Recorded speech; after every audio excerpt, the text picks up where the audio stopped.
بسم اللہ الرحمن الرحیم۔ السلام علیکم ڈیئر اسٹوڈنٹ، مجھے امید ہے کہ آپ لوگ خیریت سے ہوں گے اور اللہ تعالیٰ سے دعا ہے کہ اللہ تعالیٰ آپ سب کو خوش اور آباد رکھے۔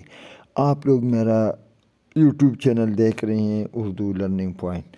تو آج کی اس ویڈیو میں ہم اردو زبان و ادب کے بہت عظیم شاعر خواجہ حیدر علی آتش کی ایک خوبصورت غزل، اس کی پہلے شعر مطلع کی ہم اس کی تشریح کریں گے۔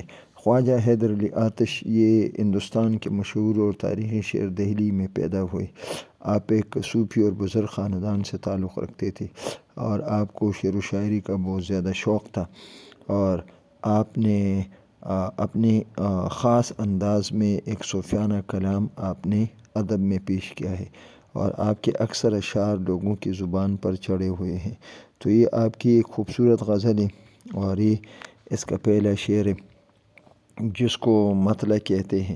تو یہ شعر ہے، آپ غور سے سن لیں۔ میں شعر آپ لوگوں کے سامنے پڑھ کے سناتا ہوں، پھر اس کی آسان اردو میں تشریح کرتے ہیں۔ تو ڈیئر اسٹوڈنٹ، ویڈیو کی طرف توجہ دے۔ شعر ہے: یہ آرزو تھی تجھے گل کے روبرو کرتے، ہم اور بلبل بیتاب گفتگو کرتے۔ یہ آرزو تھی تجھے گل کے روبرو کرتے، ہم اور بلبل بیتاب گفتگو کرتے۔ اس شعر کے جو مشکل الفاظ ہیں تو یہ آپ سن لیں۔ آرزو کا مطلب ہے خواہش، تمنا اور آرمان۔ گل پھول کو کہتے ہیں، گلاب کا پھول۔ روبرو آمنے سامنے۔ بلبل ایک خوبصورت پرندہ جو باغ میں گلاب کے پھول کا عاشق ہوتا ہے۔ بیتاب بے قراری، بے چینی سے گفتگو، بات چیت کرنا۔ تو ڈیئر اسٹوڈنٹ، اب ہم اس کی آسان انداز میں اس کی تشریح کرتے ہیں۔ شاعر غزل کے اس پہلے شعر میں جو مطلع کہلاتا ہے، اس میں اپنے محبوب سے مخاطب ہو کر کہتے ہیں کہ میں اپنے محبوب سے بہت زیادہ محبت کرتا ہوں، اور میرے محبوب حسن اور رعنائی کے ایک بے مثال نمونہ ہے۔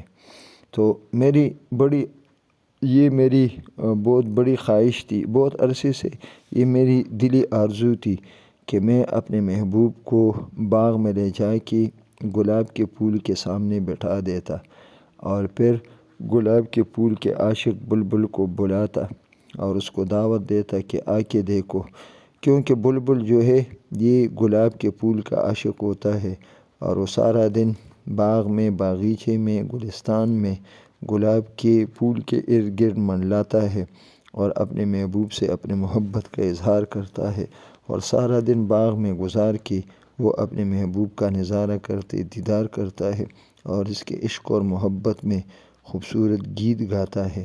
تو شاعر کہتے ہیں کہ میرا مقصد یہ تھے کہ میں بلبل کو دعوت دیتا اور اس کو بلاتا کہ تم اپنے محبوب گلاب کے پھول کو آ کے میرے محبوب کے ساتھ اس کا موازنہ کر دو۔ تم اپنے محبوب کو بہت خوبصورت اور نرم و نازک سمجھتے ہو، جبکہ میرا محبوب جو ہے یہ گلاب کے پھول سے حسن، رعنائی اور نزاکت میں بہت زیادہ بڑھ کے حسین اور خوبصورت ہے۔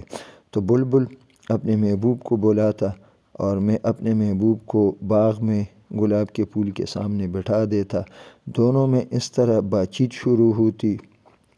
بلبل اپنے محبوب کی تعریف کرتا اور اس کی صفات بیان کرتا، جبکہ میں اپنے محبوب کے حسن اور رعنائی اور جمال کو خوبصورت انداز میں بیان کرتا، اس کی تعریف کرتا اور مثالوں سے واضح کر دیتا، اور بلبل پر یہ بات واضح کر دیتا کہ گلاب کے پھول کے سامنے میرے محبوب جو ہے، اس کا حسن، اس کی رعنائی اور اس کی دلکشی یہ بے مثال ہے۔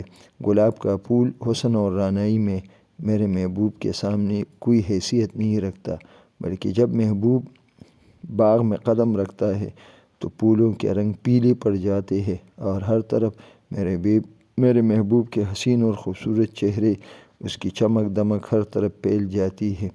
تو ڈیئر اسٹوڈنٹ، مجھے امید ہے کہ سال اول کے طلباء و طالبات کے لیے یہ ویڈیو بہت مفید اور کارآمد ہوگی، اور یہ غزل سال اول کے کورس میں شامل ہے۔